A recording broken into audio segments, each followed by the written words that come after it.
Hello dear students. आज जो हमारा ई वीडियो लेक्चर्स का ई कंटेंट का टॉपिक है वो है पेरिडर्म। पेरिडर्म क्या होती है, जिसको हिंदी में कहा जाता है परिचर्म। और ये परिचर्म क्या होती है, ये इसके बारे में हम आज विस्तार से चर्चा करेंगे। तो पेरिडर्म क्या है, जिसको परिचर्म या पेरिडर्म सामान्यतः द्विबीजपत्री और जिम्नोस्पर्म पादपों के तने जड़ों में पाई जाने वाली एक रक्षात्मक परत है जो द्वितीयक वृद्धि के दौरान फैलोजन से बनती है। डेफिनेशन के हिसाब से आप देखें तो परिडर्म क्या है। परिडर्म वो संरचना है जो डाइकोटिलीडन्स और जिम्नोस्पर्म पादपों के स्टेम, उनकी रूट्स के ऊपर क्या है, संरक्षी आवरण है, प्रोटेक्टिव लेयर है, जो कब बनती है। यह संरचना द्विबीजपत्री पादपों के अंदर और जिम्नोस्पर्म के अंदर जब सेकेंडरी ग्रोथ होती है तो सेकेंडरी ग्रोथ के दौरान फैलोजन से यह संरचना बनती है पेरिडर्म।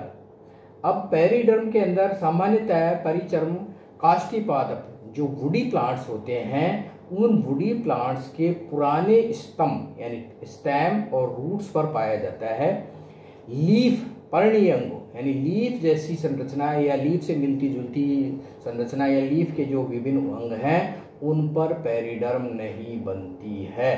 परंतु एक बीजपत्रियों में सामान्य रूप से देखा गया है कि पेरिडर्म नहीं पाया जाता है, लेकिन कुछ अपवाद हैं, जैसे ड्रेसिना है, जैसे एलोवेरा है। इन पादपों के अंदर सेकेंडरी ग्रोथ भी होती है और इन पादपों के अंदर, ड्रेसिनिया के अंदर सेकेंडरी ग्रोथ होती है और इन पादपों के तने के अंदर पेरिडर्म पाई जाती है। परंतु कुछ द्विबीजपत्री पादप, मैंने अभी ये कहा था कि द्विबीजपत्री पादप, लेकिन कुछ द्विबीजपत्री पादपों के ऐसे उदाहरण हैं जो डाइकोट हैं लेकिन उन पर पेरिडर्म नहीं बनती है, परिचर्म नहीं बनती है। और इनके एग्जाम्पल है ल्योरुस, सिट्रस, नींबू की फैमिली, ऑर्नस, यूकलिप्टस, सफेदा, एशर, अकेशिया मतलब बबूल, इनके ऊपर यह परिचर्म नहीं पाई जाती है। कौन सी परिचर्म? जो कि पेरिडर्म से बनती है। यहाँ पर इन पादपों के अंदर प्रोटेक्शन का कार्य तो होता है, तो इन पादपों पर ये secondary growth, after secondary growth protection कौन करेगा? जब इन पादपों में ऐसा नहीं है कि सेकेंडरी ग्रोथ नहीं होती, इसमें भी होती, इसमें, इन सब में सेकेंडरी ग्रोथ होती है। जब सेकेंडरी ग्रोथ हो जाएगी और सेकेंडरी ग्रोथ के परिणाम स्वरूप एपिडर्मिस टूट जाएगी, हाइपोडर्मिस टूट जाएगी, तो इन पादपों को संरक्षण कौन देगा? इन पादपों को संरक्षण देने के लिए पेरिडर्म तो नहीं बनती है, लेकिन बाह्य त्वचा की कोशिकाएं रेडियली इलोंगेटेड होकर उनकी भित्ति मोटी हो जाती, स्थूलित हो जाती है और वो प्रोटेक्टिव लेयर बनाती है। यानी परिडर्म के स्थान पर बाह्य त्वचा की कोशिकाएं की भित्ति मोटी हो जाती है, रेडियली इलोंगेटेड हो जाती है और मल्टीलेयर्ड होकर एक प्रोटेक्टिव लेयर बना लेती हैं। तो इन पादपों में जिनमें यह नहीं बनती है पेरिडर्म, वहां पर बाह्य त्वचा और उससे बनने वाली संरचनाएं प्रोटेक्टिव का कार्य करती हैं। अब है स्ट्रक्चर ऑफ पेरिडर्म। पेरिडर्म की क्या क्या संरचना है, यानी पेरिडर्म में क्या सम्मिलित, ये तो हमने अभी बताया। पेरिडर्म की परिभाषा क्या है, पेरिडर्म कहाँ पाई जाती है, यानी डिस्ट्रीब्यूशन क्या है पेरिडर्म का। अब जो तीसरा पॉइंट है वो है स्ट्रक्चर ऑफ पेरिडर्म, यानी पेरिडर्म की संरचना। पेरिडर्म जहां पर भी होती है उसके अंदर तीन मुख्य कंपोनेंट्स होते हैं, उसके तीन मुख्य कंपोनेंट्स होते हैं। एक फैलोजन, जिसको आप कागजन भी बोलते हैं, कोर कैम्बियम भी बोलते हैं। एक फ्लैम, जिसको हिंदी में काग कहा जाता है। एक फैलोडर्म, जिसको हिंदी में कागस्तर या सेकेंडरी कॉर्टेक्स के नाम से भी जाना जाता है। पहला स्ट्रक्चर में हम पहला लेते हैं फैलोजन। अब ये देखिए, ये डायग्राम के माध्यम से अगर मैं आपको दिखाऊं तो ये संरचना देखिए आप, ये है फैलोजन। ये जिसके अंदर गहरे रंग के ये जो न्यूक्लियस दिखाई दे रहे हैं, ये न्यूक्लियस वाली लेयर क्या है? फैलोजन की लेयर है। ये क्या है? फैलोजन की लेयर। इधर ये देखिए, ये है ये संरचना, ये जो न्यूक्लियस वाली संरचना है, ये क्या है? फैलोजन की लेयर है। तो इस फैलोजन के अंदर क्या क्या चीजें हैं और इसके बारे में क्या है, फेलोजन।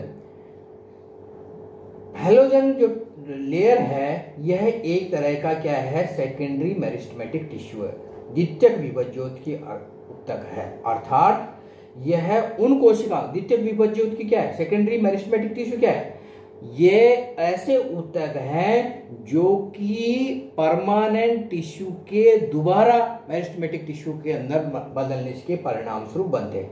हम ये जानते हैं कि मेरिस्टेमेटिक टिश्यू का रूपांतरण किसमें होता है, स्थायी उत्तक में। और अगर स्थायी उत्तक दोबारा रिवर्ट हो जाए, दोबारा रिवर्ट का मतलब है दोबारा मेरिस्टेमेटिक टिश्यू में बदल जाए, तो इस तरह का जो मेरिस्टेमेटिक टिश्यू बनेगा उस टिश्यू को कहा जाता है सेकेंडरी मेरिस्टेमेटिक टिश्यू। तो वैस्कुलर कैम्बियम भी सेकेंडरी मेरिस्टेमेटिक टिश्यू है, उसी तरह से फेलोजन या इसका दूसरा नाम है कोर कैम्बियम भी क्या है, सेकेंडरी मेरिस्टेम या द्वितीयक विभज्योत की उत्तक होती है। इसका दूसरा नाम क्या है, इसी को क्या कहते हैं, लेटरल मेरिस्टेम भी बोलते हैं, क्योंकि इससे पादप की चौड़ाई में, लंबाई में वृद्धि नहीं होती, चौड़ाई में वृद्धि होती है, यानी जो पादप का तना है उसकी व्यास बढ़ता है, इसलिए इसको क्या बोलते हैं, लेटरल साइड में होती है, इसलिए लेटरल मेरिस्टेम भी इसको कहा जाता है। इसकी कोशिकाओं की उत्पत्ति कहां से होती है, ये बाह्य त्वचा एपिडर्मिस से बन सकती है, ये अंतस्थ त्वचा हाइपोडर्मिस से बन सकती है, ये कोर्टेक्स से बन सकती है, ये फ्लोएम से बन सकती है, ये और एंडोडर्मिस की कोशिकाओं से भी बन सकती है, लेकिन सामान्य रूप से ये किससे बनती है, कोर्टेक्स की कोशिकाओं से बनती है। इसकी कोशिकाएं एक ही प्रकार, यानी चूंकि मेरिस्टेमेटिक है और मेरिस्टेमेटिक टिश्यू की विशेषता हम देखते हैं कि साधारणतः वो एक ही प्रकार का टिश्यू होता है। तो अनुप्रस्थ काट में यानी कोशिकाएं एक ही प्रकार की होगी, इन कोशिकाओं से बनती है। अनुप्रस्थ काट में कोशिकाएं लगभग, अनुप्रस्थ काट में इसकी जो कोशिकाएं हैं वो आयताकार होती हैं, रेडियली इलोंगेटेड होती हैं, यानी आर्य रूप से चपटी होती है। कोशिकाओं के अंदर जीव द्रव्य पाया जाता है, जीवित कोशिकाएं, जीव द्रव्य जीवित है, उनमें वैक्यूल्स होती हैं, उनमें क्लोरोप्लास्ट होता है और उनके अंदर टेनिन, रेजिन या अन्य गोंद, गम या डाइज या ऑयल जैसे रासायनिक पदार्थ भी हो सकते हैं। वातरंध्र यानी लेंटी सेल्स को छोड़कर अन्य भागों की कोशिकाओं के बीच वातरंध्र यानी जो फेलोजन से एक विशेष संरचना बनती है जिसको कहा जाता है लेंटी सेल्स। इस लेंटी सेल्स वाले स्थान को छोड़ दें तो और अन्य स्थानों पर जो भी फेलोजन है उस फेलोजन की जितनी भी कोशिकाएं हैं, जितनी भी मेरिस्टेमेटिक कोशिकाएं हैं, उनके बीच में अंतर कोशिकीय अवकाश नहीं पाए जाते, क्योंकि हम जानते हैं कि लेंटी सेल्स के बीच की कोशिकाओं के बीच में अंतर कोशिकीय अवकाश सामान्य रूप से नहीं पाए जाते हैं। यह मृदुतक, स्थूलकोणोत्तक या फिलोएम से बन सकती है, जैसे नीरियम, कर्कस, सुबर, मेलस, सेव के अंदर इसकी उत्पत्ति अधिचर्म से, पापुलस, जुगलंस में हाइपोडर्मिस से बनती है, अधिकांश पादपों में कोर्टेक्स से बनती है, विटिस प्यूनिका, इनके अंदर ये सेकेंडरी फ्लोएम्स के पैरेन्काइमा से फेलोजन बनती है। फिलेम ये क्या है, फेलोजन जो भी कार्क कैम्बियम है वह कार्क कैम्बियम विभाजन करती है और विभाजन के परिणाम स्वरूप बाहर का मतलब है आउटर का मतलब है एपिडर्मिस की ओर जो कोशिकाएं बनाती है उन कोशिकाओं को फ्लेम या इसका दूसरा नाम है कार्क कहते हैं। ये कोशिकाएं पॉलीगोनल बहुभुजी होती हैं, आयताकार हो सकती हैं, लेकिन सघन रूप से विन्यासित यानी एक दूसरे के पास कंपैक्टली अरेंज होती हैं। इन कोशिकाओं के बीच में अंतर कोशिकीय अवकाश नहीं पाए जाते हैं। सामान्य रूप से ये कोशिकाएं सुबेरिन एक रासायनिक पदार्थ है, उस रासायनिक पदार्थ का इसमें डिपोजिशन होता है जिससे इसकी कोशिका भित्ति मोटी हो जाती है, जो पानी और हवा के लिए सुबेरिन अपारगम्य होता है, परिणाम स्वरूप कोशिकाएं मृत होती हैं। इसलिए फ्लेम की कोशिकाएं मृत होती हैं। इनमें सुबेरिन की परत के साथ साथ मोम की परत भी पाई जाती है। इस फ्लेम को हम कार्क भी कहते हैं। इसके बाद फैलोडर्म। फैलोडर्म कहाँ है?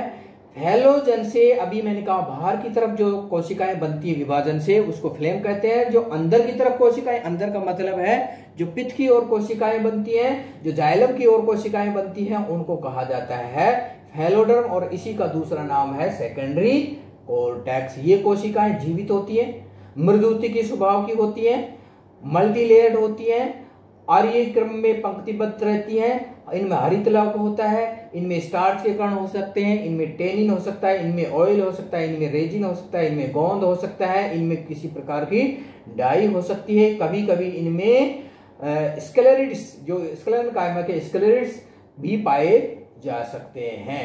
तो ये संरचना फैलोडर्म कहलाती है।